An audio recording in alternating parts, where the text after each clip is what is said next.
An indie wrestler has been arrested following a naked machete incident. Plus, future AEW title plans have been revealed, and is an absent WWE star close to returning? It's all in the Cultaholic Wrestling news right now. Independent pro wrestler Charlie Tiger, real name Charles Hutton, was arrested following an incident that took place in Pennsylvania at a Sheetz gas station. So the report from the police says that Hutton arrived at the scene where he stripped off his clothes before chasing people at the gas station whilst armed with a machete. Yeah, Hutton would later stab a parked van using the machete before entering the gas station itself. He was then disarmed before fleeing the scene in a car. A summons for his arrest was then put out, with Hutton facing charges of assault with a weapon and making terroristic threats. Now, this is the second of such incidents for Hutton, who earlier in the year allegedly threatened IRS office employees in Garfield, New Jersey,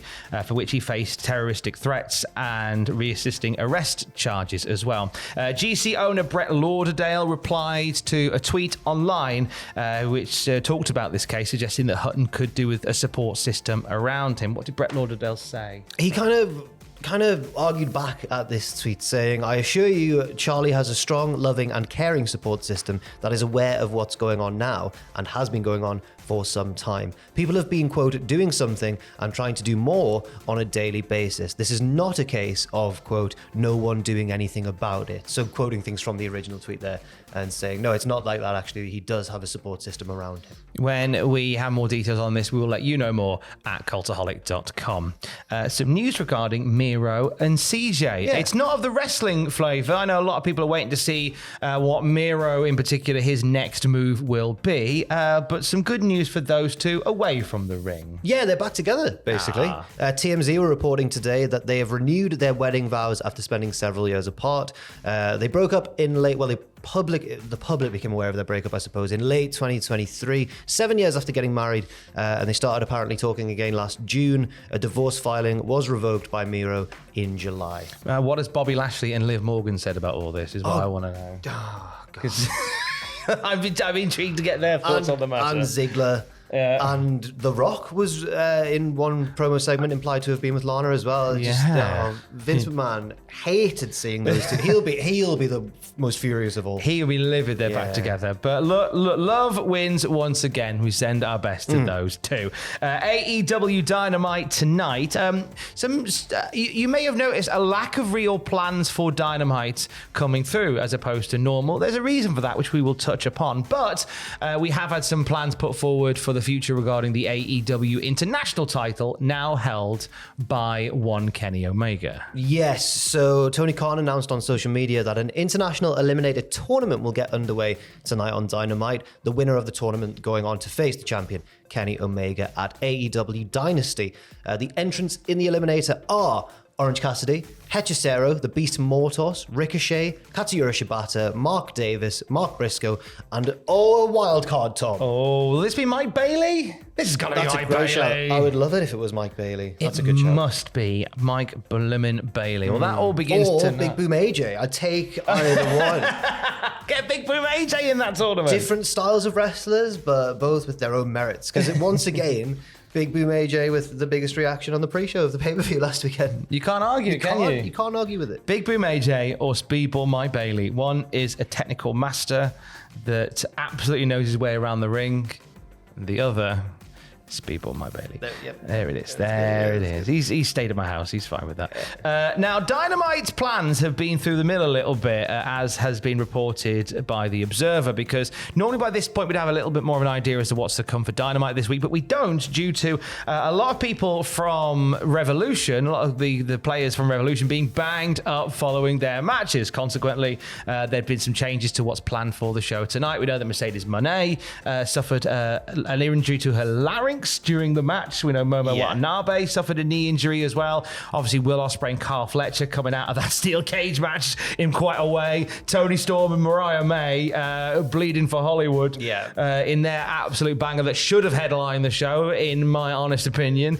So all in a bit of a worse for wear type way, but so therefore they're kind of reworking Dynamite for tonight, I understand. Yeah, which might not necessarily be a bad thing. We've seen in the past where, for example, when it's happened to WWE and they've had to I remember one pay-per-view where people were ill or something. Elevated liver enzymes. Was that the one you're thinking of? No, I'm thinking of the one where Finn Balor and AJ Styles just randomly had a big pay-per-view match because people were just dropping out left, right, and centre.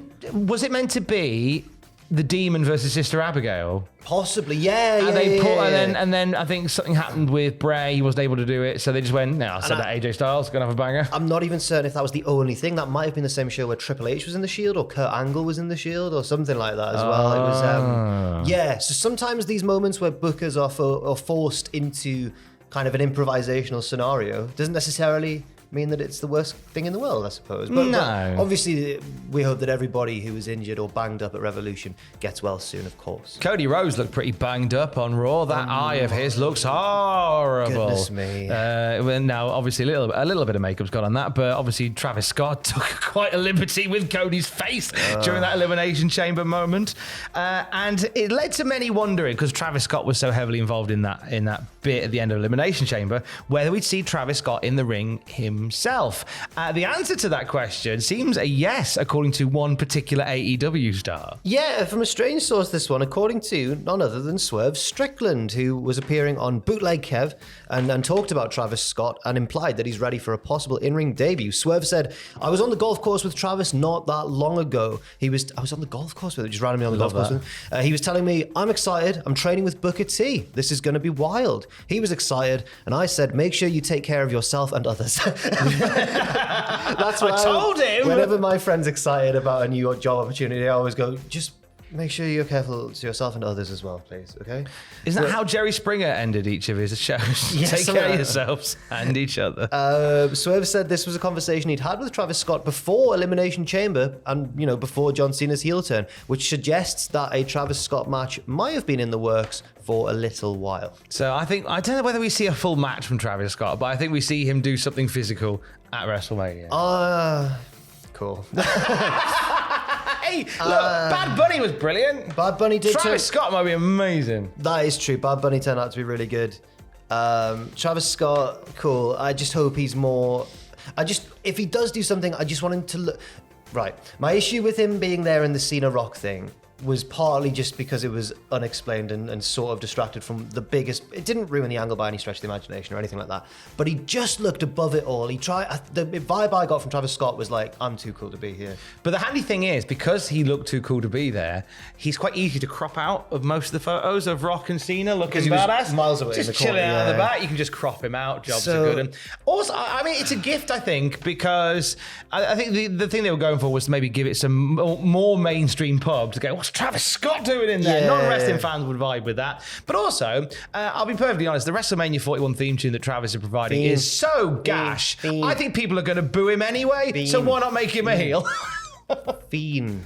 Awful. Where's the Weekend is crying? It's not for me. It's not for me. Yeah. Well, I thought I was ready for another Weekend try. Weekend, save your tears for another day. Oh, it's just absolutely livid. Because he's crying. I'm telling him to save Sorry, I'm just blinded by the light a little bit. Sacrifice. We'll end on some news regarding an absent WWE star who's been threatening tsunamis in his absence. Where are we at with Big Bronson Reed? I couldn't wait there. From PW Insider, this is, who report that WWE star Bronson Reed, who's been out of action, remember, since the 2024 Survivor Series War Games match, was seen in Birmingham, Alabama. He was likely in town to get his latest prognosis and timeline on returning to the ring after getting surgery there on his foot and ankle in early December. So the surgery's already happened like months ago. This is just possibly, we'd assume he's in that town for an update on the situation, and hopefully it means that the process is coming along quite nicely. I'd heard May for a return for Big Bronson Reed, so he might catch that lovely bit of a post-WrestleMania wave, as everybody kind of settles back into new roles. I think Bronson Reed might be in a position to come back and just wreak some havoc, maybe, hopefully in the main event picture. That'd be nice. I wouldn't mind that at all. I could see him, assuming that Jey Uso gets his big babyface win at Mania, being a future opponent for Jey, perhaps for the World Heavyweight title. Nice. Something like that, maybe. I do like the sound of that. I do like the sound of that a lot. I had a lovely chat with Scott D'Amore just the other day. It's now available on the Cultaholic Wrestling News podcast feed. With all this talk about Natalya doing NWA and doing Bloodsport, I was intrigued to know what the chances were of seeing Natalya do stuff with Scott's new project, Maple Leaf Pro, which celebrates Canadian wrestling. They have a show coming up this weekend. They have a 2-nighter called Mayhem, which you can watch on Triller.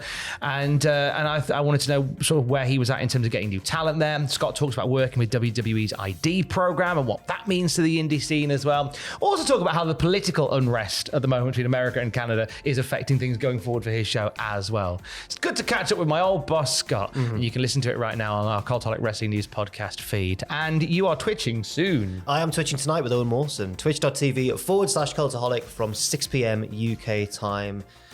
We are the Swans. That we are. And for the very latest wrestling news at any time, you can swan off to cultaholic.com. Stay safe and fly, swans, fly.